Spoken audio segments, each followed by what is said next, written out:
आज यहाँको हाम्रो साथीभाइहरूसँग यहाँको मनमा लागेका यो ठाउँमा आएर कस्ता कस्ता कुराहरू लागेका छन् यो विषयमा हामी आफ्नो साथीहरूसँग के कुरा चर्चा गर्नेछौँ र तपाईहरुले भन्छौँ कि यहाँ डाँडाकाँडा हिमाल अति नै रमणीय देखिरहेको छ र यो सिलसिलामा र यो विषयमा र यो बिहेमा आएपछि उनले कस्तो अनुभूति गरिरहेका छन् त्यो विषयमा चाहिँ चर्चा हामी अहिले गर्नेछौँ।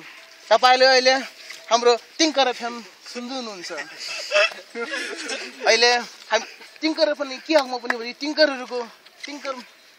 टिङ्करमा बस्ने हाम्रो मोहन मामाको बिहे भएको कारणले चाहिँ यो टिङ्कर एफएमबाट एकदम विशेष रूपले चाहिँ यहाँका मान्छेहरूसँग यहाँका दामी मान्छेहरूसँग त्यो कुरा तपाईहरु धारचुला बस्नेहरूलाई सुनाउनुको निम्ति हामीले यो कार्यक्रमको आज आयोजना गरेको हौं र यसै बीचमा हाम्रो तपाईहरु धेरै साथीहरुलाई देख्न सक्नुहुन्छ। यी मान्छेलाई एक दुई गरेर के कुरा मनमा लागेको कुराहरु सोध्ने छौं। जन सीना र सर्वप्रथम हामी हाम्रो सिद्धु भाइलाई सोध्छौं। तपाईको नाम सिद्धु टिङ्करी। अनि तपाईलाई यस चौदासमा आएर कस्तो महसुस भइरहेको छ? धेरै रमाइलो भएछ। अरु अनि हिजो त्यो ओकालो चढ्दा कतिको दुःख पानी झेल्नु पर्यो? दुःख लाग्यो कि म भन्न सक्दैन। अनि तपाईलाई हिजो एकदम दुःख लाग्यो किनभने एकदम जाडो पनि थियो, पानी पनि एकदम परिरहेको थियो। अनि हिजो बेलुका तपाईले कतिको इन्जोय गर्नु पर्यो डान्स मैले इन्जोय गरेन। किन गर्नु भन्ने अनि कति निन्द्रा लाग्यो मलाई एकदम सही कुरा। अनि हाम्रो सिद्धु भाइलाई एकदम धन्यवाद। फेरि अर्को भाइलाई हामी आफ्नो के प्रश्नहरू बोकाउनु अनि कसको भाइ आदित्य भाइको? मेरो भाइ नमस्कार। तपाईले हाम्रो टिङ्कर तिमी नर नि पज लंगे धन्य भाइ पज लंगा टाक्का लगाउने पुनित भाइ हाम्रो यस टिङ्कर एफएममा तपाईलाई स्वागत छ। अनि धन्यवाद। चौदासमा आएर बाङबा राजुको पनि रुममा आएर तपाईलाई कस्तो महसुस भइराछ? महसुस त राम्रै भइराछ तर अलि हिजो पुगेन। एउटा हाम्रो भाइ हितेशले गर्दा अलि समस्या भयो के भन्न चाहन्छु। ठिकै छ, यो आलोचनाले म सहन तयार छु। एउटा कुरा चाहिँ के भने यहाँ अब आफै एक्लै मोज गर्ने चलन छ, अरूलाई चाहिँ हेर्ने चलन छैन। त्यो कारणले नि साथीभाइहरुमा अलि मनमुटाव भन्ने कुरा ठिकै हो यति भन्न चाहन्छु। ठिक हो, किनभने अब बिहामा चाहिँ राम्रो लाग्यो। सबै युधिष्ठिर पनि हुँदैनन्। अब सब कृष्ण भइदियो भने एकदम राम्रो हुन्थ्यो, भइदिएन त्यसो। अब ठिकै छ। अनि आज पनि चिसो छ। यो कतिको चिसो लाग्यो तपाईँ उकालो आउँदाखेरि? धेरै चिसो के भन्ने, अब खुट्टा काप्ने चिसो थियो के भन्ने। अनि आज पनि मौसम एकदम चिसो जस्तो लागिरहेछ। अनि आज अहिलेको लागि तपाईले के आफ्नो व्यवस्था गर्नु भएको छ के? रमाइलोको व्यवस्था, खानपिनको व्यवस्था के गर्न सक्नु, यहाँको अब सासाहरूले गर्दै हुन्थ्यो। मनमा त के लड्डुहरू फुटिरहेछ।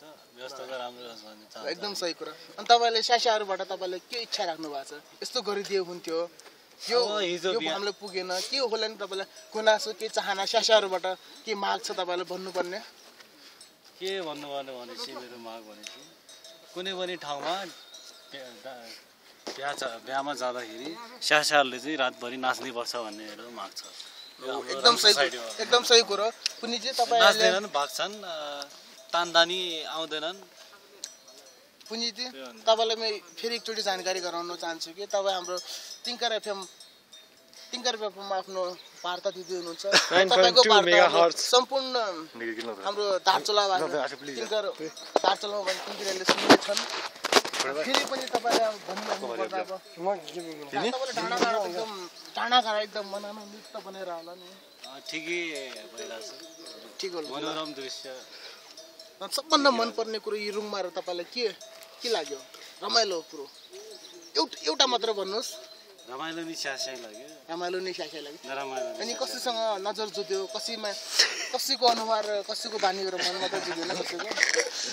यो कुरालाई पनि हाम्रो दर्शकमा अझ स्पष्ट पार्नुहोस्। झुन्द त झुँदैन के थाहा स्यासाहरूको मतिर नजर झुँदैन होला एकदम धन्यवाद छ तपाईँलाई।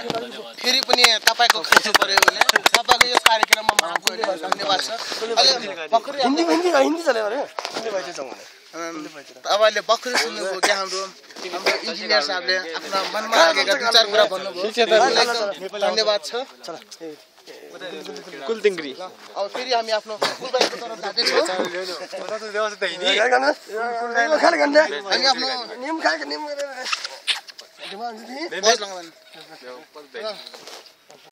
निरन्तर रूपमा हामी वार्ता तपाईँहरूमा चाहिँ पुर्याउन सकिरहेका छौँ। त्यसका लागि हामी क्षमा प्रार्थी छौँ। र फेरि पनि म तपाईँहरूलाई एकदम रमणीय दृश्यहरू देखाउन चाहन्छु।